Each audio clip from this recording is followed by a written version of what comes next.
So, all I have to say is that scene after the credits was completely unexpected. And if you're one of the people who just stopped watching the episode after the episode supposedly ended, skip after the credits, there's a minute afterwards, and wow. Okay, this is a very unexpected turn of events. There's always these kind of like twists that series like to do, but what happened to Muguro might be one of the most unexpected I've seen in quite a while. This episode was structured in such a way that Muguro didn't feel threatened. Really, Muguro at the core, if you were going to think who could die in this series, I really don't think Muguro was the one you would think this would happen to. But they do. And I forget the name of the character, but essentially he's the guy who essentially can't join this brotherhood, this knights that work for Charius, and I didn't really kind of think anything past that. I thought he was just trying to work for the king, but I didn't think he would go so extreme to gain their loyalty by killing a child. And it's possible Muguro might survive. Maybe he will, maybe he won't. But damn, that's unexpected. And when you're 20 weeks into a series, it's very nice that they can still throw a curveball like this, and you didn't see it coming. But let's talk about the episode here. This episode, I think, was good. Now, I could see people maybe saying that they thought the fight between Nina and this hunter was a little too short, or maybe they just thought it didn't go as explosive as maybe people thought, and even myself, I thought it was going to be a much more explosive battle.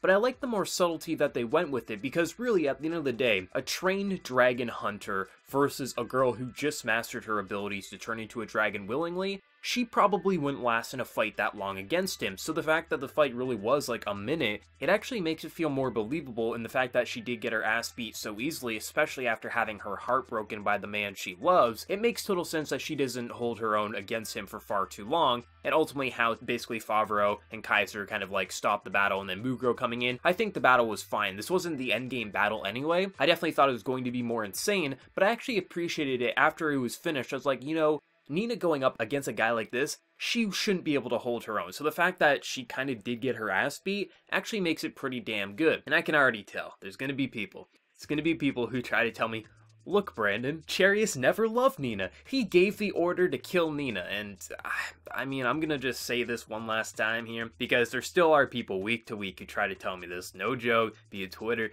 be it fucking YouTube, be it anywhere. Charius has to give the order.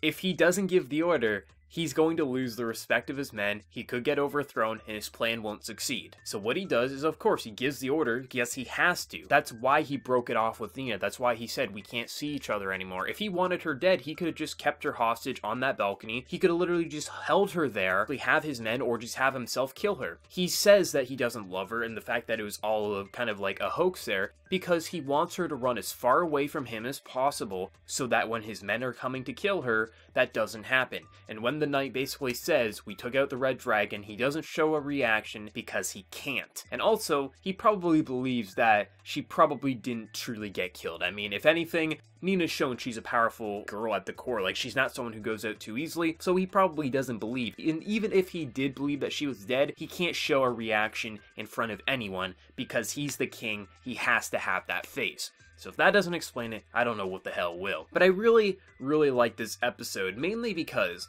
this isn't even one of the best episodes. You could even argue that this may be one of the weaker, excluding the after the credits scene there. But I liked how it was structured. It was actually fairly fast-paced, like the way the battles were going, how everything kind of like came together in such an unexpected sequence. I thought actually made it flow quite well, and the stuff with the conversation, Aziel and Muguro, things like that, even Nina basically just kind of shattering and breaking because she's in her mindset like, how the hell could the king give the order to kill me? Not realizing that the king's doing this for her own good, sending her away so she wouldn't come near him, and she smashes the necklace, and it's very painful, but when Muguro comes and she wipes away her tears and acts like nothing bad's happening, I thought it was damn powerful. But I liked the episode. It wasn't the most insane episode, but the after the credits scene is just making me think, how is this going to play a factor into the last 4 episodes?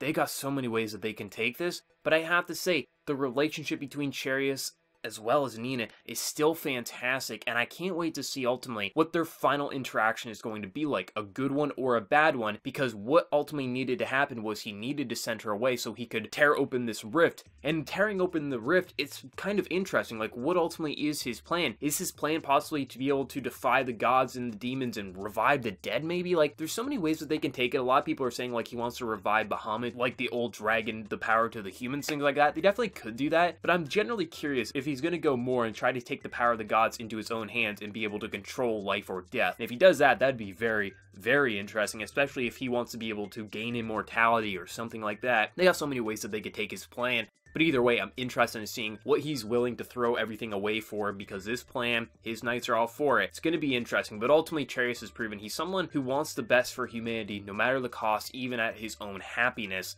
And that's going to be interesting to see where it goes. Now, one thing, I mean, the art design wasn't that spectacular, like, within the dragon fight there. You definitely saw a lot of pretty close-up shots with, like, Nina in dragon form, and it wasn't that crisp and cleanly detailed, but I thought they did a pretty good job at a lot of the battle animation was actually in the sky and at a distance, so you couldn't really notice that there was many art dips or anything like that, but there definitely was some art, you kind of like mediocre shots that you're like, I wish this was a bit more spiced up, but when the Blu-rays and DVDs comes out, like all series, even Attack on Titan Season 1 as an example, the Blu-rays and DVDs, they always touch up scenes like this and make it far better, but it didn't look bad in any way. And like when we were just in the dialogue focused scenes, they looked exactly like we're used to, but really this was a fun episode. Was it the best episode to me? No. But was it one of the most unexpected endings after the credits?